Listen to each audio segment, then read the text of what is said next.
रहेंगे, मगर हम हमेशा तुम्हारे रहेंगे।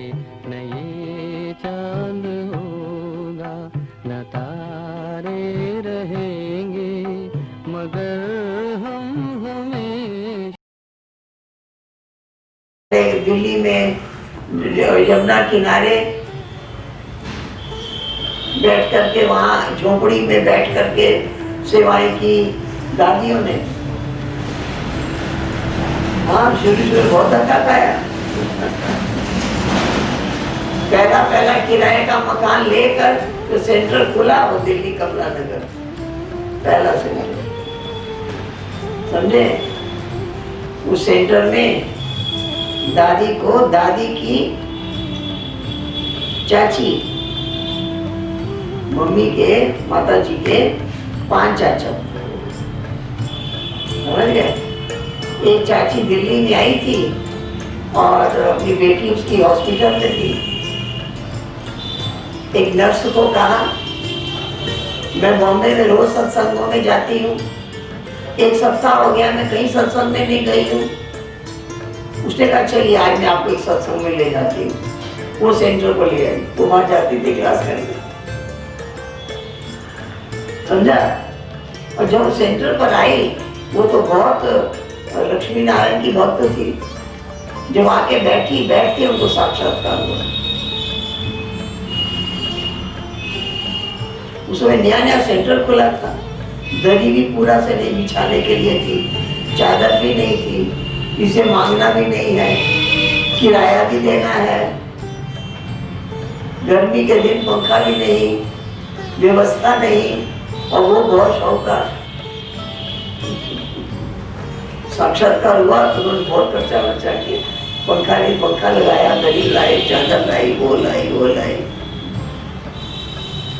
जो व्यवस्था की दिखाई दिया वो सारे काम किए। और सुबह जाती, शाम तक वहीं। गुरुवार के दिन भोग लगता था 12 बजे। उसके बाद जो संदेशी ध्यान में जाती, उनको बाबा वैकुंठ में भेज देते, वहाँ रास कर रही है, तो आंखें बंद है लेकिन रास कर रही है, सबको रास करा रही है। तो 12 बजे से 5-6 बज जाता शाम तक, रास ही होती रहती।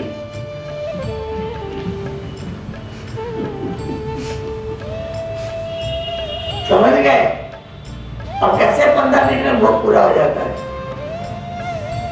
धीरे धीरे बाबा सारा कंट्रोल किए। बच्चों ने कहा भोग नहीं पा पाते हैं, दोपहर को 12 बजे भोग लगता है, तो सवेरे भोग लगने लगा।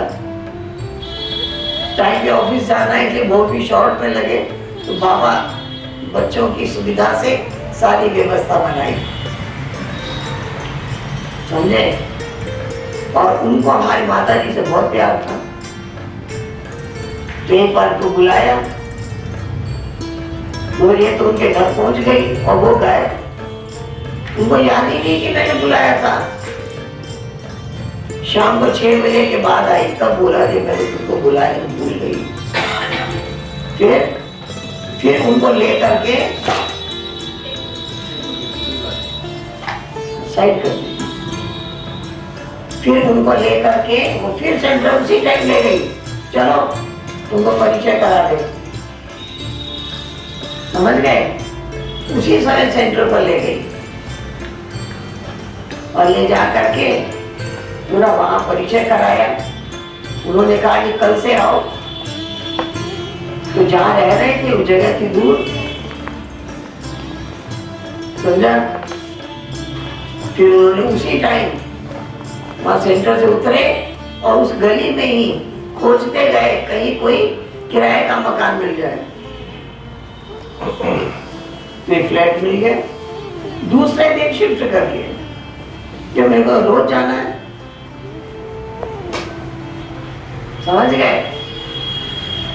दूसरे दिन उसी गली में आ गए, सेंटर की गली में। पैदल का रास्ता नजदीक हो गए।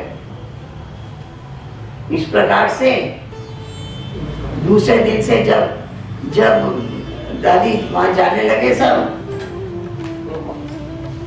समझ गए? दूसरे दिन से जब जाने लगे तो रोजाना हमको साथ लेके गए।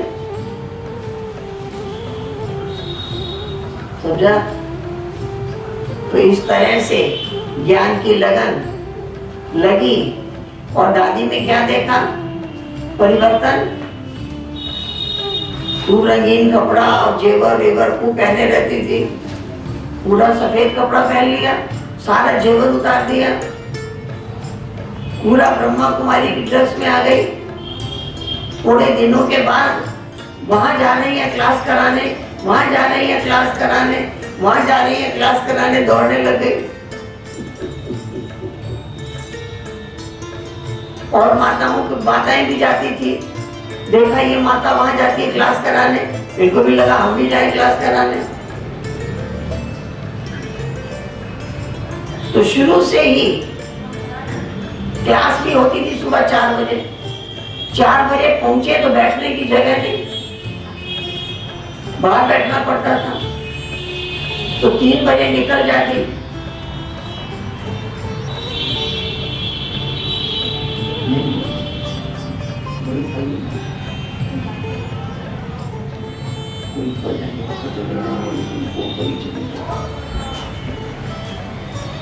ठीक है?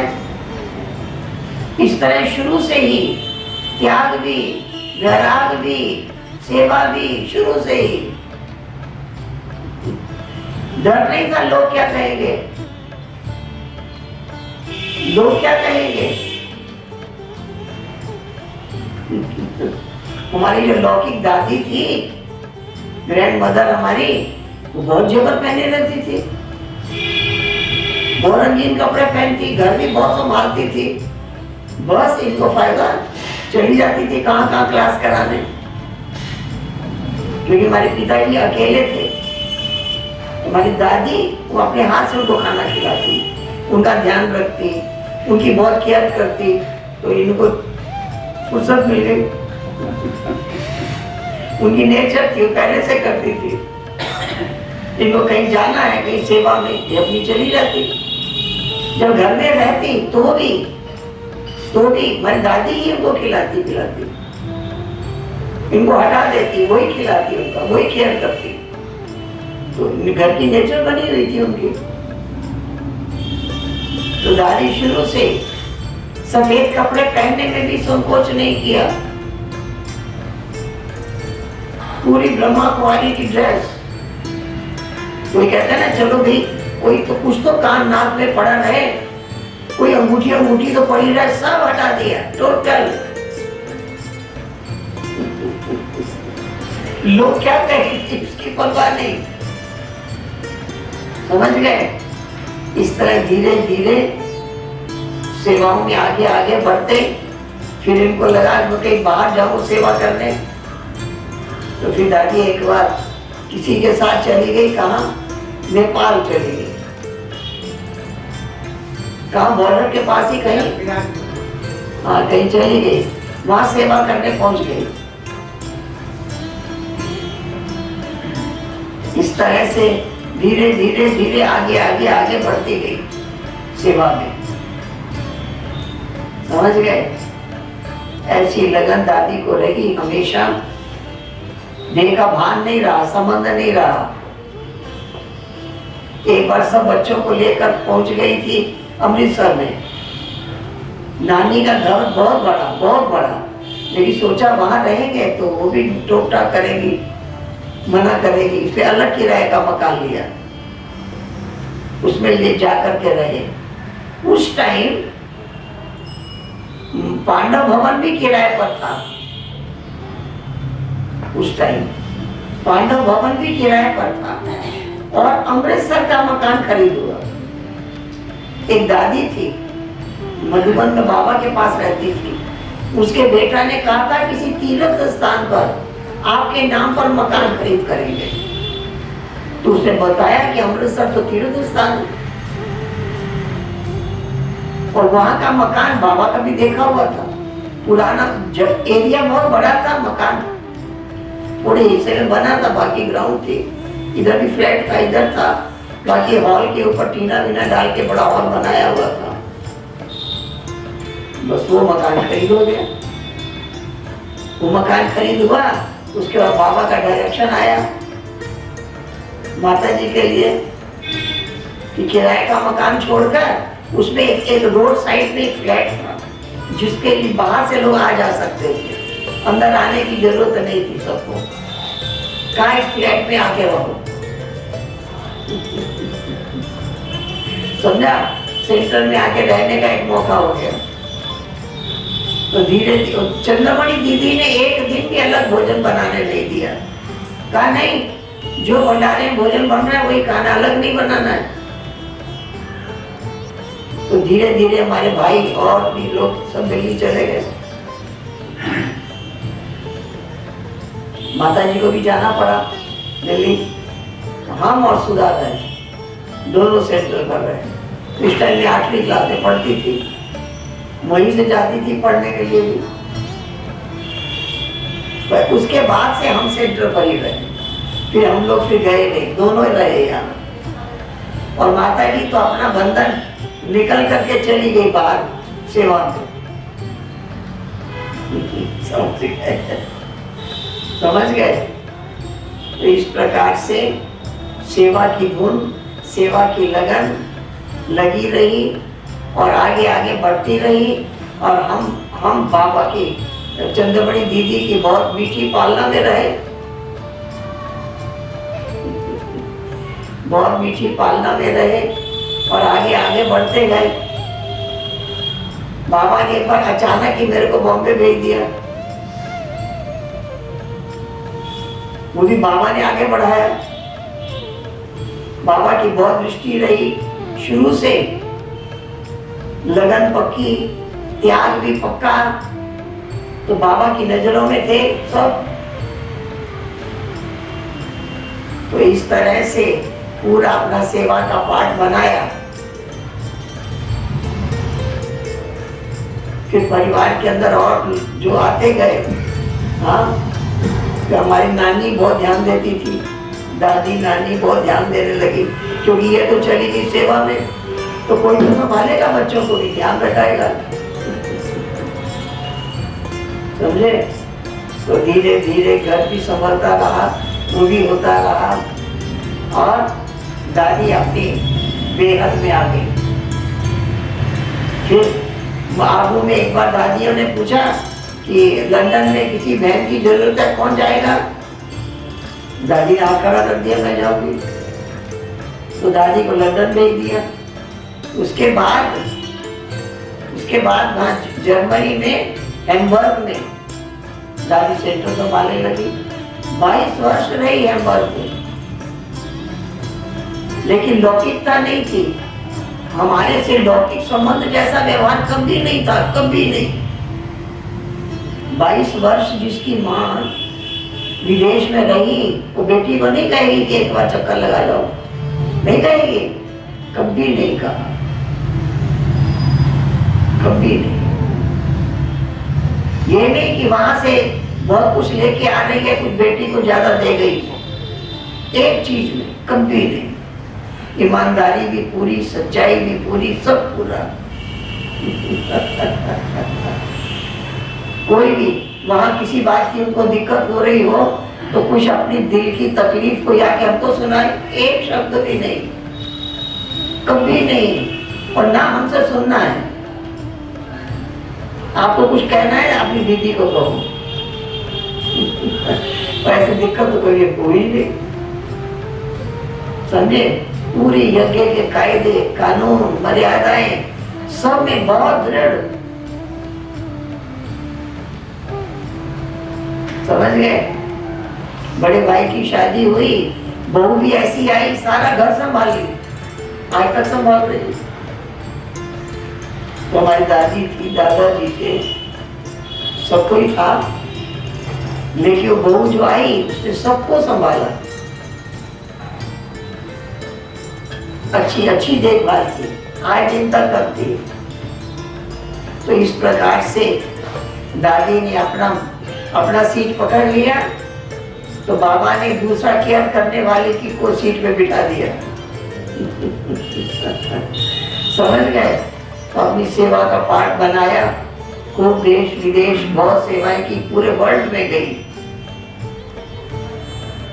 लेकिन कहीं भी लौकिकता नहीं, कहीं नहीं। ये विशेषता रही।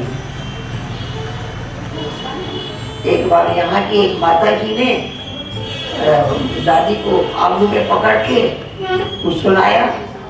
हमने कुछ सामान वगैरह कुछ खरीद लिया था।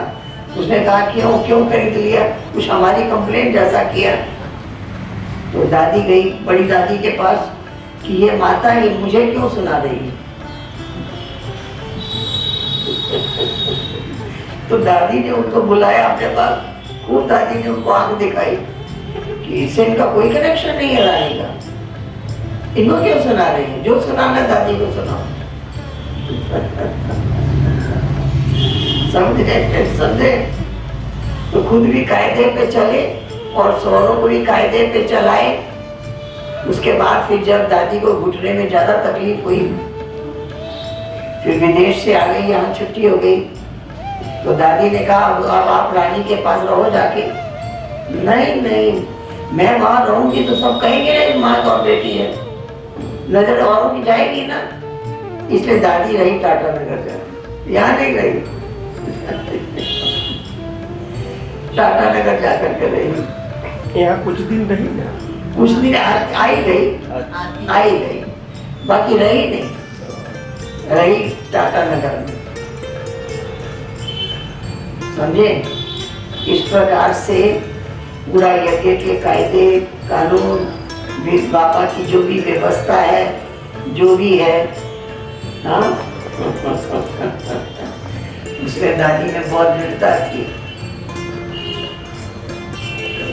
दादी को घुटने में बहुत तकलीफ थी। डॉक्टर ने कहा था ऑपरेशन होगा। हम आबू में थे, हमको पता लगा कि दादी हॉस्पिटल में एडमिट है और डॉक्टर कह रहे हैं कि ऑपरेशन होगा। तो हमें जानकी दादी ने पाठ पढ़ाया था, कोई भी बीमारी आती है हिसाब चुकाने आती है, पहले हिसाब चुका दो तो बीमारी खत्म हो जाएगी। कहाँ चुकाओ? क्योंकि आबू में जो हॉस्पिटल है वहाँ फ्री ट्रीटमेंट होता है। आबू में जो हॉस्पिटल है उसमें फ्री इलाज होता है। पेशेंट को ले आते हैं गांव से, उनको फ्री दवा देते हैं, खाना पीना सब फ्री। समझ गए? तो फ्री सेवा होती है। तो दादी ने एक बार मेरे से पूछा था, तुम आबू में आती हो, हॉस्पिटल को डोनेशन देती हो?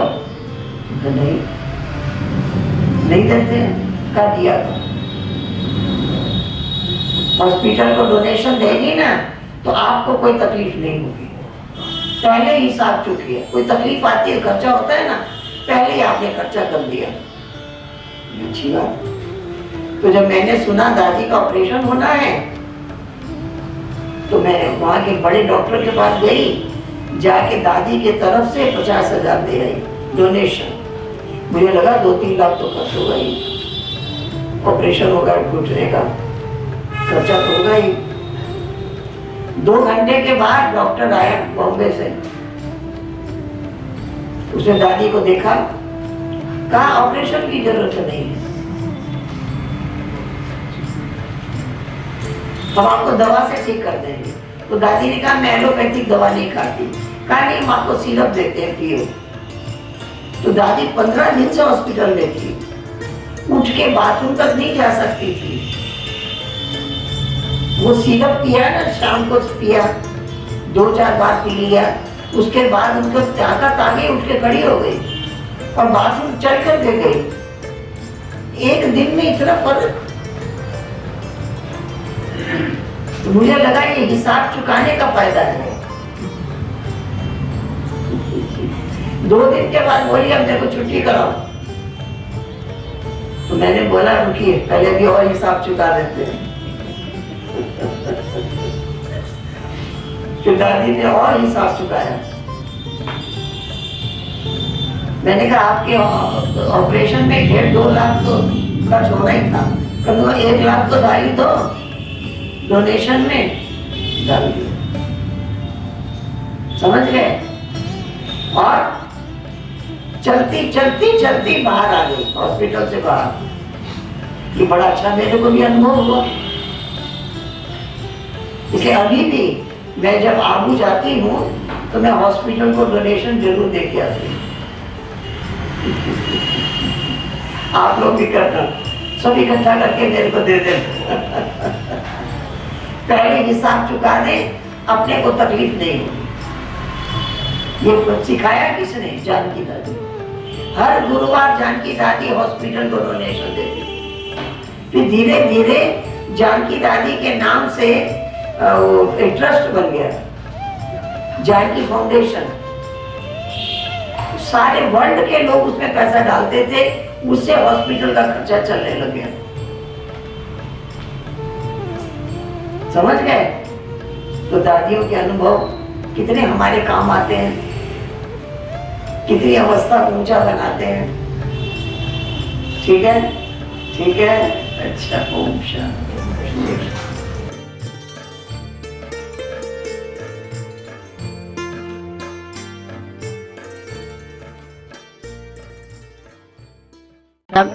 भगवान कहता है अब तो संभल, समय जा रहा है।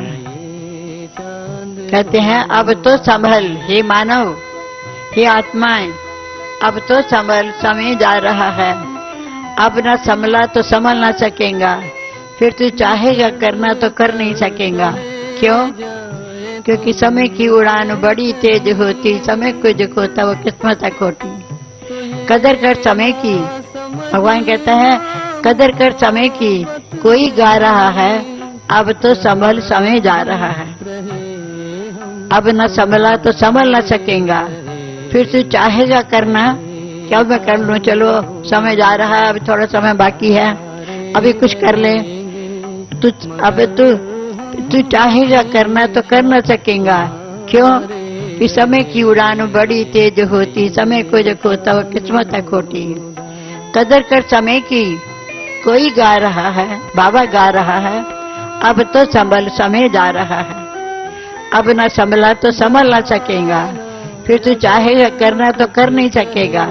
क्योंकि समय की उड़ान बड़ी तेज होती, समय को जो खोता वो किस्मत खोटी। कदर कर समय की। बाबा गा रहा है अब तो संभल, समय जा रहा है। बाबा कहते एक श्वास श्वास को अपना सिम बाबा की याद में लगाओ। एक एक श्वास भी तुम्हारा बड़ा कीमती है। समय तुम्हारा बहुत अमूल्य है, कि जाने के बाद से वापस लौट करके नहीं आएगा। और मम्मा कहती थी हर कोई समझे ये मेरा अंतिम जन्म है, अंतिम समय है, अंतिम घड़ी है। चांद होगा,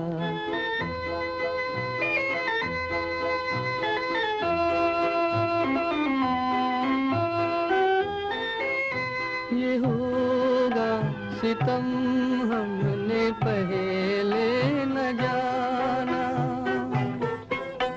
बना भी न था, जल गया शियाना। कहाँ